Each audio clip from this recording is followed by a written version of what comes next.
நான் இன்றைக்கி பிரியாணிக்கு யூஸ் பண்ண கரம் மசாலா அது எப்படி ரெடி பண்ணுறதுன்னு காமிக்கிறேன். இப்போ நான் வந்து என்ன பண்ணியிருக்கேன் பாருங்கள், ஒரு 2.5 அளவு பிரியாணி இலை எடுத்து வச்சுருக்கேன். ஒரு 2-3 பூ இந்த கல்பாசி எடுத்து வச்சுருக்கேன். 3 கருப்பு ஏலக்காய் எடுத்து வச்சுருக்கேன்.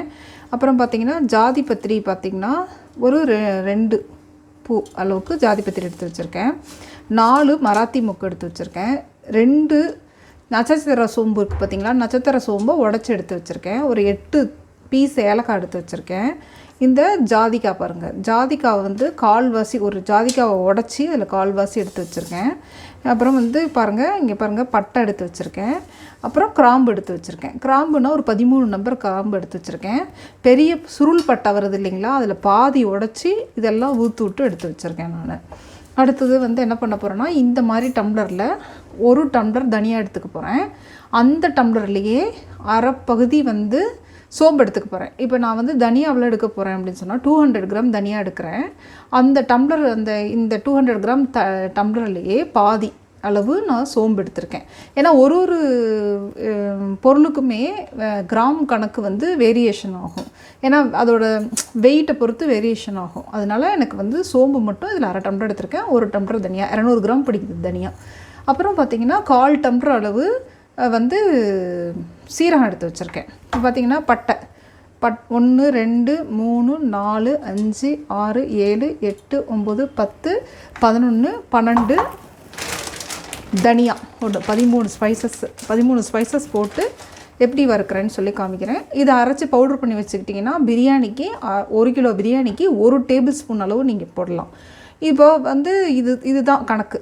இப்போ வந்து இதுதான் மெஷர்மெண்ட்டு. இந்த அளவுக்கு போட்டிங்கன்னா போதும். ரொம்ப ஸ்பைசஸ் போட்டு அரைச்சிங்க அப்படின்னு சொன்னால் வயிறு டேமேஜ் ஆகும். ஏன்னா பிரியாணி சாப்பிடும்போது அடுத்த நாள் மார்னிங் எப்படி நம்மளோட வயிறு இருக்கோ அதை பொறுத்து தான் அந்த பிரியாணி நல்ல பிரியாணியா இல்லையா அப்படின்னு டிசைட் பண்ணுறது.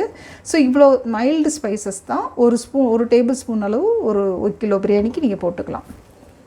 இதேமாதிரி கிரேவி பண்ணுறீங்க, ஒரு குருமா வைக்கிறோம், அந்த மாதிரி சமயத்தில் இது வந்து ஆல் பர்பஸாகவும் யூஸ் பண்ணிக்கலாம். இங்கே பாருங்கள், நான் 13 ஸ்பைசஸையுமே ஒன்றாவே போட போகிறேன். ஜஸ்ட்டு இதில் வந்து நம்ம ரொம்ப நேரம் வறுக்க வேண்டாம். நமக்கு அரைக்கிறதுக்கான ஜஸ்ட்டு ஹீட் பண்ணோம்னா போதும். இந்த சூடு வந்து இதில் ஏற வரைக்கும் ஒரு நல்ல லைட் ஃப்ராக்ரன்ஸ் வர வரைக்கும் போட்டோம்னா போதும். ரொம்ப சூடு பண்ணி இது பண்ண வேண்டாம். இப்போ நான் என்ன பண்ண போகிறேன்னா, இந்த எல்லா ஸ்பைசஸையும் ஒன்றா போட போகிறேன்.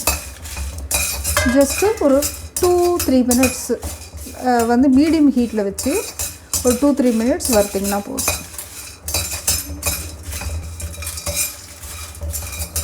பாருங்க, நல்ல வாசனை வந்துடுச்சு. இது போதும், கொஞ்சம் ஜஸ்ட் ஹீட் ஆனால் போதும்.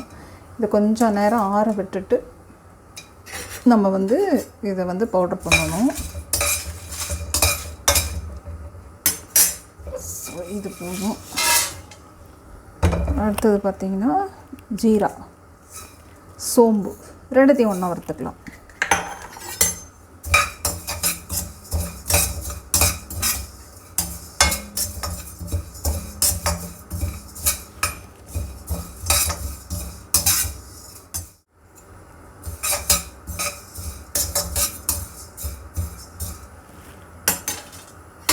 பாருங்கள், வாசனை வர ஆரம்பிச்சிருச்சு. இது போதும். இங்கே பாருங்கள், நான் 1 டம்ளர் தனியாக எடுத்திருக்கேன், 200 கிராம்ஸு. உங்களுக்கு மெஷர்மெண்ட் முன்னாடியே சொல்லியிருக்கேன். இங்கே பாருங்கள், தனியாவை நல்லா வறுத்துக்கலாம். இங்கே பாருங்கள், நல்லா கலர் சேஞ்ச் ஆகிடுச்சு, வாசனையும் வந்துடுச்சு. இந்த ஸ்டேஜில் ஆஃப் பண்ணிவிடுங்க. ஆஃப் பண்ணிவிட்டு நம்ம எப்படி எல்லாத்தையும் சேர்த்து ஒன்றா சேர்த்து பவுட்ரு பண்ணிக்கலாம். இப்போ வந்து நம்ம என்ன பண்ணணும்னா, இந்த பிரியாணி மசாலா அரைச்சிட்டு இது பிரியாணிக்கு சொல்லியிருக்கேன்னா பிரியாணிக்கு யூஸ் பண்ணுவோம். அந்த பிரியாணி செய்யும்போது மட்டும் கடைசியாக ஒரு டேபிள் ஸ்பூன் இல்லை, ஒரு டேபிள் ஸ்பூன் எடுத்து சாஜீரா வந்து ஃப்ரை பண்ணிவிட்டு லைட்டாக சூடு பண்ணிங்கன்னா போதும். அதை பண்ணிவிட்டு பவுட்ரு பண்ணிவிட்டு 1 டீஸ்பூன் அளவு 1 கிலோ பிரியாணிக்கு போட்டிங்கன்னா போதும். இது எல்லாமே ஆறட்டும். ஆறின வாட்டி நம்ம ஆர்டர் பண்ணிவிட்டு உங்கள்கிட்ட காமிக்கிறேன். இப்போ பாருங்கள், நான் கரம் மசாலாவை அரைச்சிட்டேன். வந்து நீ மிக்சியில் போட்டு அரைச்சிக்கோங்க. மெஷினில் போட்டிங்க அப்படின்னு சொன்னால் ரொம்ப கொடுத்தீங்கன்னா நைஸாக வந்துடும். அந்த மாதிரி வேண்டாம். நம்ம இடித்து ஜலிச்சு எடுப்போம் இல்லைங்களா, அந்த மாதிரி அரைச்சிக்கோங்க. குறன்னு கொஞ்சம்.